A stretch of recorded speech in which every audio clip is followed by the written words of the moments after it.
everybody. Thanks so much for joining us. This is Harriet Kamek with Down to Earth, and it's Friday. So it's Fearless Friday, right? It's Fearless Friday, and we're going to talk about a fearless topic. I almost this morning chose to talk about breastfeeding, but I kind of shied away because I didn't want to scare some of you. But I almost, because it's trending, right? And I'm probably going to talk about it next week, how some mothers are cutting their baby's tongues in an effort to relieve breastfeeding pain. And I'm like, seriously? Like, they didn't do that to me and I didn't do that. So these new mothers today, I don't know, they want everything kind of pat. But I chose instead to talk about equity in energy. Well, it's Friday, so we want to kind of do a roundup of all the week's activities. We had quite a bit to talk about this week. We talked about the commutation of sentences yesterday. We talked about failing up on the works for white guys. You know how that is, and so on. But today we're going to talk about equity in energy and why that happens. And it kind of is going to segue. You're going to see the correlation in just a bit on how it segues from our conversation yesterday when we talked about the state of Oklahoma commuting the sentences of low-level offenders, like people who have, first-time, drug offenses like marijuana possession, not the people who cook meth, but like the people who have marijuana possessions, and those who perhaps were first-time offenders. It didn't include murder, and it didn't include assault, because some of those things require that people spend a little bit more time in understanding the ramifications of their actions. Is the best and most polite way to put that. As for me, I'm just a member of the public. I'm like, if you kill somebody, you need to be out of here. That's just me, right? So we talked about that and how difficult, we focused on how difficult it is for people who, having spent some time in the system, to now come forward, right? And you get out and you can't get a job, you can't work, you can't rent an apartment, you can't get certain types of loans. Incredible. So if you made a mistake and you perhaps were caught with drugs, right? And you made a mistake and suddenly you've spent 5 years in jail and now you are 30 for something you did when you were 25, right? And now it's like the 30-year-old matured person is paying for the stupidity of the 25-year-old person, right? And now you're paying for it and you've lost your grip on life because you can't get a good job. You can't get a job. You can't get a good job. You can't rent anything, can't buy a car, can't buy a loan, can't buy all of that. So they're looking at how much is it costing? What is the cost to our society ultimately? What is the cost to our society? And when you look at these, we refer to these as the social determinants of health. And whether we like it or not, we do have a role to play in the progress of our society. I know a lot of people, especially some people, like to think that that's their problem. That's somebody else's problem. It's not my problem. But that's not how it really works in real time. Social scientists will tell you that ultimately we all pay for it one way or another. So as we continue to mass incarcerate larger numbers of people for low-level offenses, things that maybe rehabilitation would work better for, some sort of community accountability options. As we continue to just lock people up seems to be the mantra, then what we're doing is you're making people helpless. And at first it seemed to pilify and vilify mostly people of color. But then guess what? A lot of white people are getting caught up in it too. Well, that caught the attention of people, of policymakers, because now they realize that some of these are good people who just made a mistake. So you have a wayward teenager who, have you ever met them? I met one once. He was privileged. He grew up privileged. He was white and privileged. He grew up privileged. He probably just had too much weed and he went to jail. And he became a hardened criminal because by the time he came out of jail, he was so angry and so messed up. And I remember telling him that your anger is misplaced.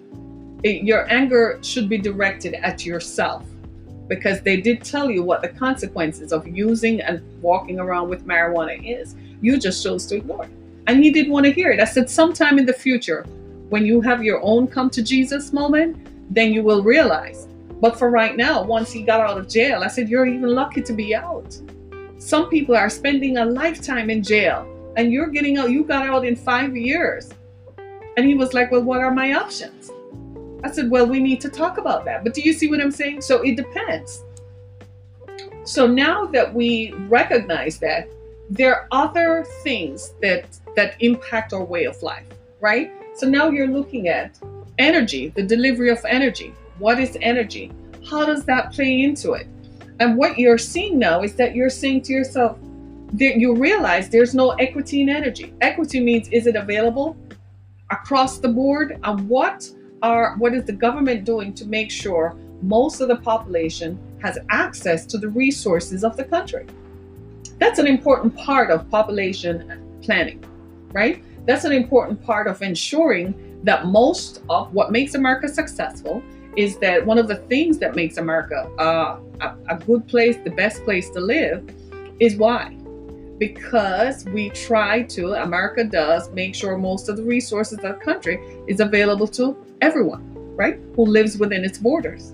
That's why people are fighting to come here, right? It's not, well, you have to have this much money, or you have to be born to this class, or you have to be born to this group of people. It's made available. So now the government is looking at across the country, with energy needs changing, is energy really available? And who has a stake in it? Every one of us, right? All of us, the citizens and so on. So the Department of Energy is taking strides and going across the country and listening to people and seeing what kind of resources are there that maybe the public doesn't know about.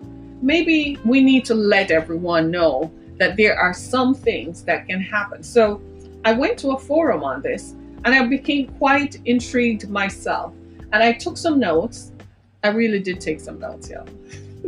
I took some notes, and out of my note taking, I'm going to, because you don't believe me when I said I took some notes. Yeah, I did. I wrote some notes down, right? Because I was listening, see? I did write some notes down. And the thing is, I usually take my iPad and, take notes.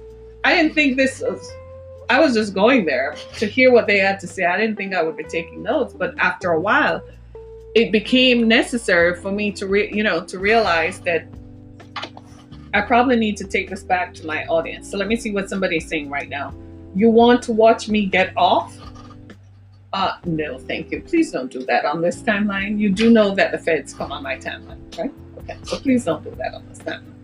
Thank you. And for the other people who are there as well, and my children are probably watching. But thank you anyway. So when we talk about equity in energy, there are some things that I wanted to focus on. So I showed you my notes, that I did take notes when I went to this forum. And there are some things that come out of it. So if you were to ask me, what does the government believe that equity in energy is all about? And this is the U.S. Department of Energy's website, right? So you can go to it for yourself. Oh God, Billy Joel will have a concert in Comerica Park next summer. Do you know Uptown Girl is going to be there? Anyway, so equity in energy is an initiative designed to include and expand the participation of individuals in underserved communities, which includes minorities, Native Americans, women, veterans, and formerly incarcerated persons. So it's an initiative designed to include and expand the participation of individuals in underserved communities. What it is doing, it is trying to make sure that America's energy remain independent, right? And here's the thing. You want to talk about access? In underserved communities, there's a shortfall in awareness of the opportunities and how to fully participate. And I know most of you are like, really?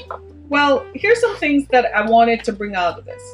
Because when we talk about equity in energy, especially for underserved communities who include minorities, veterans, women, and so on, and marginalized communities that often are not at the top of the urban planning priority list. They're not at the state planning priority list. You have to think about, is energy available? What are the opportunities? One of the things I want to focus on is this. I want to focus on workforce development and entrepreneurship. The government has resources available. The problem is that people don't know that and they don't have access. You would be surprised how many people do not know, especially in rural areas and in communities where you have to pay. Having the internet is a premium because of the cost. The cost of having it is prohibitive, right? Because Comcast and AT&T do not, and Verizon and so on, do not deliver internet service for free. They're not in the business of subsidizing any of us wanting to have access to the internet. What they are in the business of is making money. Okay? And so what happens is what they have done is they make sure that having access to the internet, you find that people in minority communities don't have. I think, is it AT&T? I think Comcast has a program for $10 per month internet if you are on SNAP, and if you're on TANF, TANF, temporary assistance to needy families, then they'll give you limited access to the internet. Give families limited access to the internet. But how many people know that? Does Comcast advertise that? No, because you know what they want? They want you to go sign up for internet at $200 per month. They don't want you to know that if you meet a certain income guideline that you can have access to it. Do you see where I'm coming from? Equity in energy. Similarly, one of the things that I discovered was that the cost for delivering water to a vast majority of the urban population of the country was severely prohibitive, which means that water boards all over the country were busy turning water off to people who could barely pay their bills. So my question was, well, why is water affordability an issue? Why is water expensive? And of course, the usual answers are labor, right? It's expensive labor. And I'm looking at them like chemicals to treat the water and energy that pumps the water. So I'm like, so you can't, how many people are using water? You still can't deliver water at a rate that is equitable for everyone? Do you see what I'm talking about? Who are the people making these decisions? So they're not looking at marginalized communities. They're looking at their big fat paychecks that they get as a bureaucrat every 2 weeks or on the 15th or the 31st. And they're looking at that, and sucks to be anybody else who is not part of doesn't conform to that. So marginalized communities continue to be marginalized, even as the society is fast-paced and we live in a postmodern world where everything is so fast. Think about it. We are in a postmodern world because you don't need TV to deliver your news. It comes to you through an app on your phone anytime, wherever. You don't need to tune into 98.7 FM to hear me, because you can hear me on demand, right? You can just go to Apple Podcasts or Google Podcasts, or you can go to Spotify and you can hear me on demand. Such is the nature of the world that we live in. So cable TV is not an option. Right now I have it running in the background, probably on a local channel, right? Just to provide some sort of background, right? And what do you have going on? Nothing, right? What you have going on is nothing, Blog Talk right? Radio. What you have going on is simply TV. So now I have streaming service, Hulu, Amazon. There are a plethora of streaming services. But who has access? Does majority of your population have access? Does majority of your population have access to energy, to the power that powers up the heat in their homes? Right now it's cold like ice in Michigan. Thank God we have heat because we have power.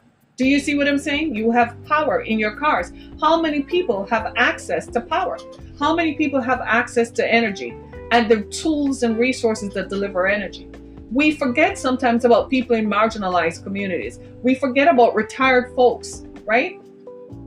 Who are on a limited budget and for whom spending money on something else. They get $1,200 a month, and out of that, $200 goes to your light bill. Another $130 for water.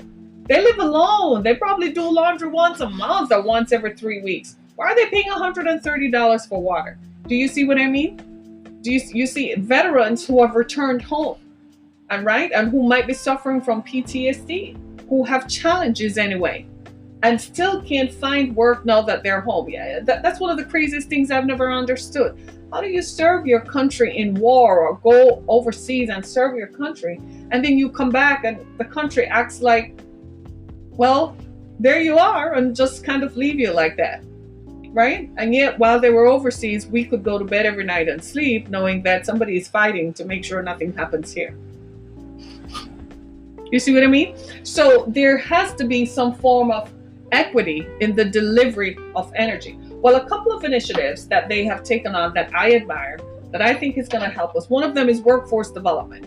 And a component of that I told you was segueing into the conversation we had yesterday is employing formerly incarcerated persons, especially some of those people who perhaps have low-level offenses, people who made a mistake and got caught with some weed or expired tax. We talked about that in depth yesterday, that people might be driving around without a driver's license, or they might be driving around on an expired tag.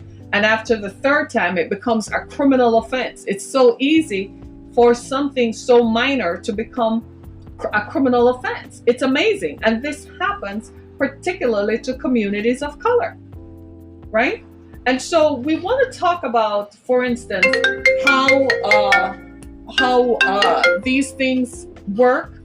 And we want to talk about how they work and how do we get to these things. And someone important is calling me and I can't take it because I can't talk on air. But so we want to talk about how can we do this? How can we talk about this? How can we ensure and develop and make sure that a vast majority of the population has access to resources like energy, especially energy that is available to all? See, in America, we never put a premium on energy because we thought that it should be available for everyone in the population. In other places, especially in some other countries, one beginning with the R that I won't name, they don't believe that. It is not, the resources of the country are not generally available to everyone else. So they keep most of their population impoverished. In America, that's not the case. But what is happening is that there is a widening gap between the people who can have access to it and the people who don't. And what we are trying to do, what the government seeks to do, is to narrow that so that we don't marginalize people unnecessarily or unfairly. Do you see? Because it's good for all. It's just our philosophy. It's just the way that we choose to live, right? So workforce development. I learned, for instance, that down in Texas, there are energy sites where they're developing new ways, discovering new ways of energy, where truck drivers are being paid $150,000 a year to drive some of these new waves of energy. Go to the Department of Energy and go look it up on the Department of Energy sites and look up formerly incarcerated persons. Well, what they found was that in trying to employ people who would want to drive a truck filled with stuff, what they found is that a lot of people who were formerly incarcerated can't have what? Identification. So then they had to go and find a way to make sure that when people come out of jail, if it's a low-level offense, they can actually get a driver's license or a state identification that they can use to go look for a job. But they specifically target formerly incarcerated persons because they don't require, for what they're doing, they don't require a background check. You see what I'm saying? So it's not a security risk. That's important, right? And then in another part of it was entrepreneurship. What about people who want to be entrepreneurs? People who think they have a better way of delivering energy? Like we heard from a guy who said something like, I have a way of capturing water that if we contain the water, we can treat the water and store the water in such a way that it, without using a dam and keeping it stored and contained. That's entrepreneurship. We were all like, okay, tell us something new, right? But the other part of it too is that there are a lot of jobs in the energy sector that are not being taken advantage of by Americans because we're not paying attention to science, technology, engineering, and math. We took those subjects out of the public school curriculum. We didn't think science was important. Politicians took the money out so they could go focus on their pet projects. And now you have a whole generation of people who are like, duh, and what? They don't know what we're talking about. So the people who America is hiring to do those jobs are not American nationals. So now it poses a security risk for the country because you're putting people in highly specialized and technical fields that you doubt the veracity of their loyalty to the homeland. Are you seeing what I'm saying?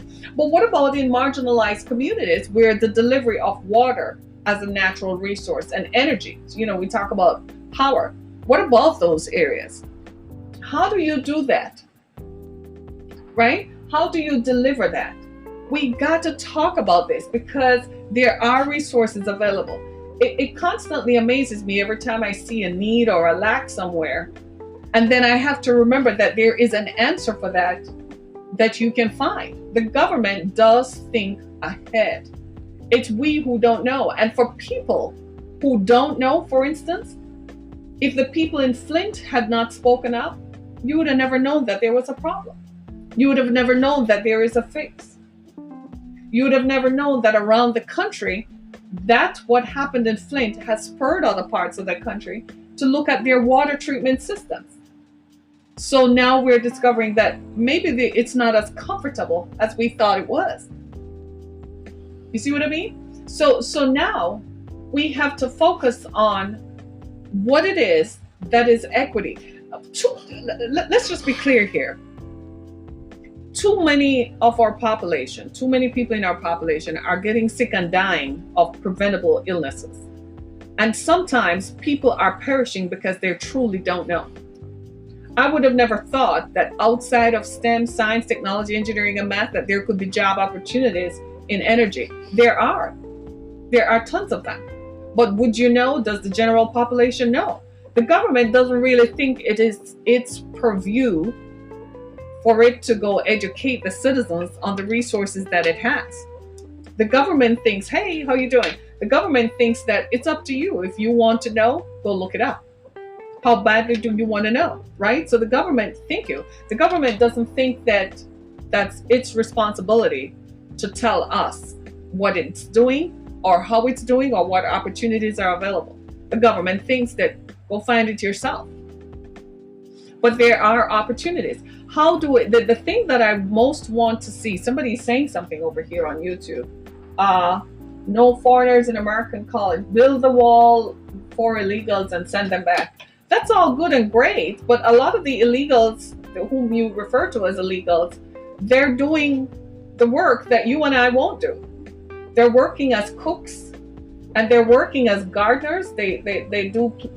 Would you go on the freeway to go plant flowers? Would your brother do it? I know my brothers aren't doing that. I know my male relatives are working where they work. They're not going to do that. So who is going to do some of that work? That's our problem. So you can build a wall and keep people out, but then you're going to have whole sectors of your society shutting down because you can't find anybody. Your own citizens don't want to do it. Right? Illegal is illegal. Find a way to get people to do it. That's not the answer. That you still have the problem. The problem hasn't been solved. Right now, most restaurants, have you been out to eat lately? Most restaurants that you go out to, the wait times are very long because the people who used to cook more efficiently and wash the dishes and so on, whom you refer to as illegals, they're not there anymore.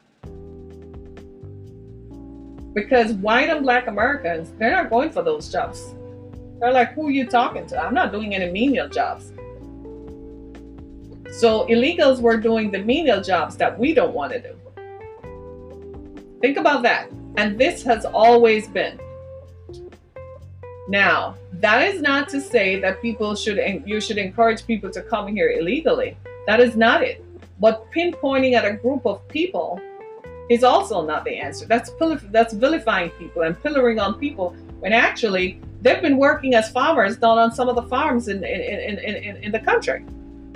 So let's be clear about that. How many Americans do you know are going to work on farms? Point me in that direction. I know people right now who are running restaurant chains who would love to have people come into work. They can't find people who are servers or cooks or busboys. So help them solve that problem. I like solutions. So if you're gonna say this is the problem, then find me the solution to the problem. Right? You can build a wall. Yeah, we should have had a wall. Because everywhere you go in Europe, there is a wall. So you should have had a wall. There should have been a wall.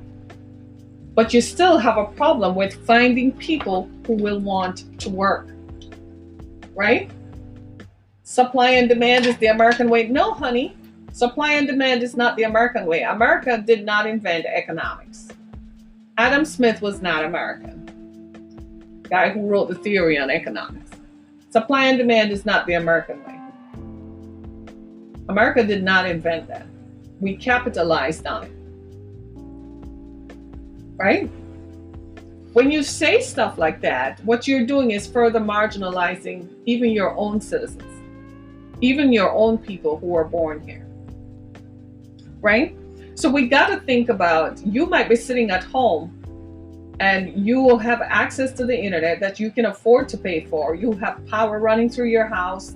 And you never have to work. There are people in America right now, not just in urban America, but in rural America, who don't have such options. Right? Do you see what I'm saying? So we need to look at the delivery of energy and say to ourselves, well, what on earth is going on? Why has this suddenly become a problem? Did this always exist, but we never paid attention to it? That was something that I thought of. No, what has happened is that over time, we're advancing. And as we advance, we begin to take a look that it seems like we're moving so fast that a whole group of us are actually moving so fast, so much faster, and a whole other group of people are being left behind. And that is never a comfortable place to be. Right? So there are opportunities that are available. They're looking at things as access. Well, what is access? Does everyone have access to clean air, clean water, and energy? If you're going to rural America, has anybody been into the cornfields lately? I did, just about a few weeks ago. Right? And you have to look at, well, what is going on? You're going to these places and there are no young people in some of these places because there are no jobs for young people. Young people grow up, they go to college, and they never come back. There are no jobs. The jobs that are available, they don't want to work that. They don't want to be farmers. They want to go in the big city and live the good life and, whatever that looks like on TV or translates to right? So there's this movement. I think eventually when you look at population, the coastal areas and the urban areas are just going to be overcome and overrun with people. And the interior of the country will be left for me and you, right? So me and you are going to have lots of farmland. If they can't find work, they'll have to raise pay. Not necessarily. I mean, raising the wage is just one part of the issue, but where's the money going to come from? We're not taxing rich corporations. That is the inequity. If corporations were paying the taxes that they should, we wouldn't have any problems. But then that would make us a utopian society, I guess, right? That is a big part of the problem. Large corporations don't pay taxes at all. Amazon, the behemoth that it is, does not pay corporate taxes. Did you know that? The NFL does not pay taxes. Most of the teams of the NFL are a nonprofit. They don't pay taxes. Have you thought about that? If every one of us was paying taxes, we wouldn't have any problems. We wouldn't have aging infrastructure that is a barrier to delivering energy to marginalized communities. We wouldn't have prison for profit systems that marginalize people and criminalize behavior because people can't afford to. What you're seeing now is that you're seeing the left